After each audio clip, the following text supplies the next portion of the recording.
नमस्कार दोस्तों, स्वागत है आपका हमारे चैनल ज्ञान लो में।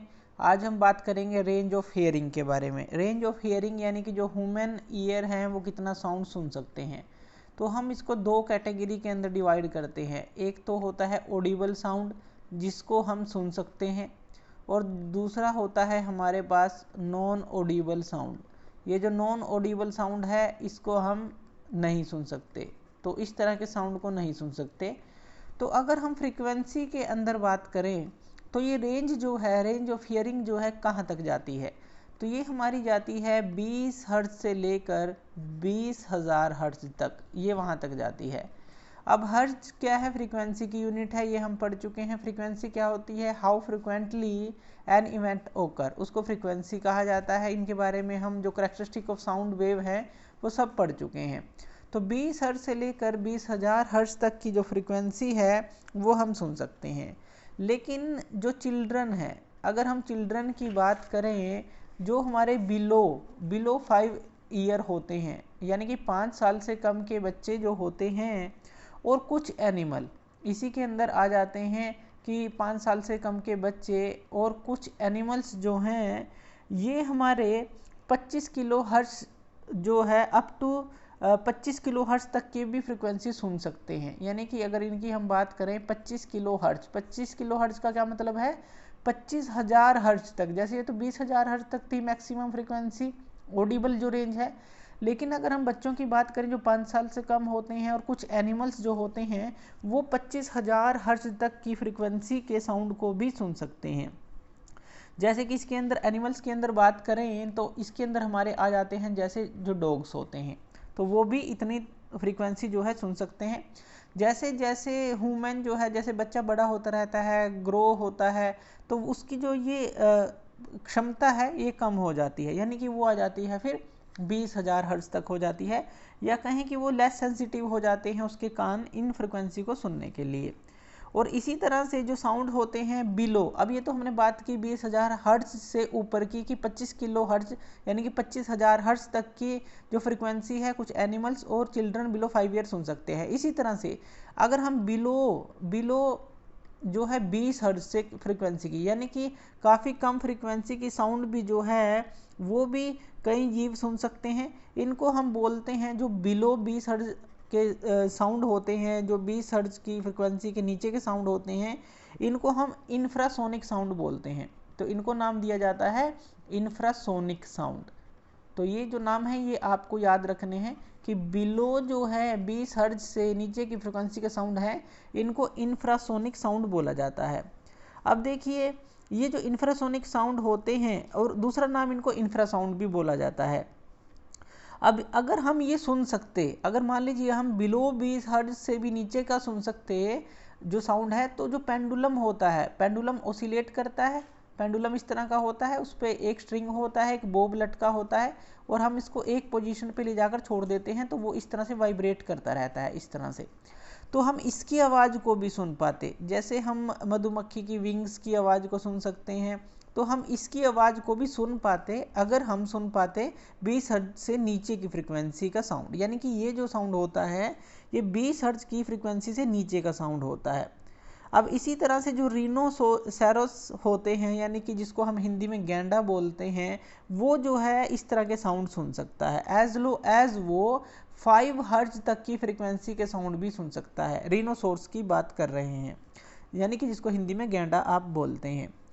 इसी तरह से जो वेल्स होती हैं, अगर हम वेल्स की बात करें, और इसके अंदर आप एलिफेंट्स की बात करें, वेल्स हो गए, एलिफेंट्स हो गए, यानी कि वेल्स जो है नदी जो हमारे समुद्र में बड़ी मछली होती है, और एलिफेंट्स जो हाथी हैं, ये साउंड प्रोड्यूस करते हैं, इंफ्रासोनिक साउंड प्रोड्यूस करते हैं, इंफ्रा साउंड जिसको हम बोलते हैं, तो इस तरह का साउंड प्रोड्यूस करते हैं ये। और ये देखा गया है कि कुछ एनिमल जो हैं डिस्टर्ब हो जाते हैं जब अर्थक्वेक आता है। ये भी आपने सुना होगा कि भूकंप आने से पहले कुछ जो एनिमल्स हैं वो डिस्टर्ब हो जाते हैं। तो आप कह सकते हैं कि ये जो है इस तरह की जो फ्रीक्वेंसी होती है, काफ़ी लो फ्रीक्वेंसी जो है कुछ एनिमल सुन सकते हैं और इसीलिए वो डिस्टर्ब हो जाते हैं। अब अगर हम बात करें, ये तो हमने लो की बात की कि बिलो जो 20 हर्ट्ज से यानी कि 5 हर्ट्ज तक की रेनोसोर्स जो है वो सुन सकते हैं, और जो वेल्स एलिफेंट्स हैं ये भी इसका इस्तेमाल करते हैं साउंड को प्रोड्यूस करने में। इसी तरह से अगर हम बात करें जो हमारी हायर देन 20 किलो हर्ट्ज से ज़्यादा है, 20 किलो हर्ट्ज का क्या मतलब है, 20,000 हर्ट्ज से जो ज़्यादा है, तो उस तरह की फ्रिक्वेंसी जो है उसका इस्तेमाल कौन करते हैं, इसको हम इस साउंड को बोलते हैं अल्ट्रासोनिक साउंड। तो ये है हमारा अल्ट्रासोनिक साउंड। ये नाम आपको याद रखने हैं, जो फ्रीक्वेंसी से ज़्यादा के हैं वो अल्ट्रासोनिक हैं, नीचे के हैं वो इंफ्रासोनिक हैं। तो ये जो साउंड है 20 किलो हर्ट्ज से ज़्यादा की फ्रीक्वेंसी के जो साउंड हैं, इनका जो यूज़ है ये डॉल्फिन्स के द्वारा किया जाता है। जो डॉल्फिन्स हैं वो जो है इसका साउंड का यूज़ करती हैं। इसी तरह से जो बैट्स होती हैं, चमगादड़ होती हैं, वो इस तरह के साउंड का यूज़ करती हैं। तो वो जो है इस तरह के साउंड का यूज़ करती हैं और जो है इसका इस्तेमाल करती हैं कम्युनिकेशन के लिए, या बैट्स की बात करें तो रास्ता देखने के लिए, चीज़ों को पहचानने के लिए इस तरह के साउंड का वो इस्तेमाल करते हैं। इसी तरह से इसके अंदर आ जाते हैं मोथ्स। मोथ्स क्या होते हैं, अगर हम हिंदी में बात करें इनको हम पतंगे कहते हैं। जैसे कीट पतंगे होते हैं तो पतंगे कहते हैं। तो इस फैमिली से रिलेटेड जो हमारे जैसे मोथ्स हैं वो भी जो है इस तरह की जो साउंड है वो भी, उनके जो ईयर होते हैं काफ़ी सेंसिटिव होते हैं, और जो है ये उसका इस्तेमाल करते हैं और ये सुन सकते हैं। अब जो ये मोथ्स होते हैं ये हाई फ्रिक्वेंसी जो है साउंड को सुन भी सकते हैं और उसका इस्तेमाल भी करते हैं। और जैसे कि जो बैट्स हैं, जो अगर हम बात करें, ये बैट जो जब उड़ती हैं तो जो पतंगे हैं इनके साउंड को वो सुन सकती हैं, और वो जो उनको पता चल जाता है कि जो बैट है उनके आसपास जो है, चमगादड़ जो है उनके आसपास फ्लाई कर रही है, उड़ रही है, और वो उससे बचने की कोशिश कर सकते हैं। तो उनके पास इसलिए कैपेबिलिटी होती है कीट पतंगों के पास।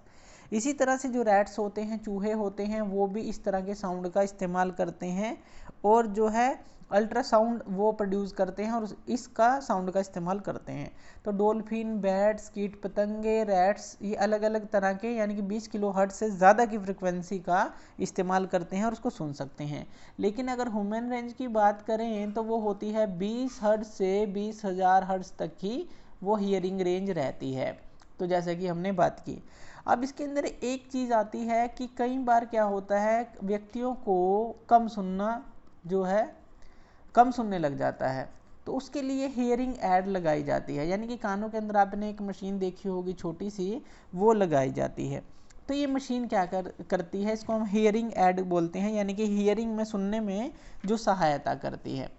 तो ये जो है ये हियरिंग ऐड क्या करती है, ये हमारी इलेक्ट्रॉनिक जो मशीन एक तरह की होती है और एक बैटरी ऑपरेटेड डिवाइस होती है। तो आप इसको क्या लिख सकते हैं कि ये इलेक्ट्रॉनिक होती है और इसके अंदर बैटरी ऑपरेटेड होती है, क्योंकि पावर के लिए इसको कुछ तो चाहिए। तो इलेक्ट्रॉनिक और बैटरी ऑपरेटेड, इलेक्ट्रॉनिक डिवाइस है और बैटरी ऑपरेटेड होती है।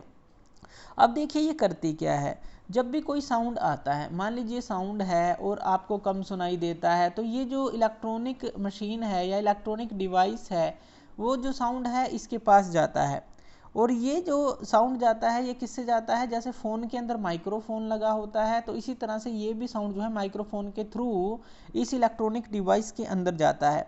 और जो ये माइक्रोफोन है इन साउंड वेव को वो जो है इलेक्ट्रिकल सिग्नल में कन्वर्ट कर देता है। तो इनको जो है इलेक्ट्रिकल सिग्नल में कन्वर्ट कर दिया जाता है। फिर ये जो इलेक्ट्रिकल सिग्नल हैं ये जाते हैं एम्पलीफायर के पास। तो एम्पलीफायर के पास जाते हैं। एम्पलीफायर का क्या फंक्शन होता है, एम्पलीफाई करना, एम्पलीफाई यानी कि ज़्यादा कर देना किसी चीज़ को। तो ये इनको बढ़ा देता है, काफ़ी मात्रा में एम्पलीफाई कर देता है। और फिर जो ये एम्पलीफाई सिग्नल है ये स्पीकर के पास जाता है जिससे हम सुनते हैं, और ये जो स्पीकर है फिर हमारे ईयर को यानी कि हमारे कान को जो है साउंड को सेंड कर देता है ताकि हम आसानी से सुन सकें। तो कम सुनता है यानी कि ये इलेक्ट्रिकल सिग्नल में कन्वर्ट होकर एम्पलीफायर के पास जाता है, वहाँ पे बढ़ता है और फिर हमारे कानों को अच्छी तरह से सुनाई देता है।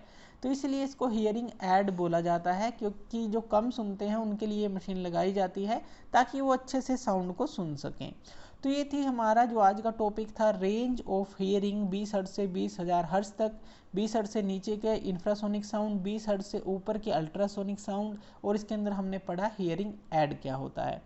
तो धन्यवाद यह वीडियो देखने के लिए। और ज़्यादा इसी तरह की वीडियोज़ के लिए आप हमारे चैनल ज्ञान लो से जुड़ सकते हैं। धन्यवाद।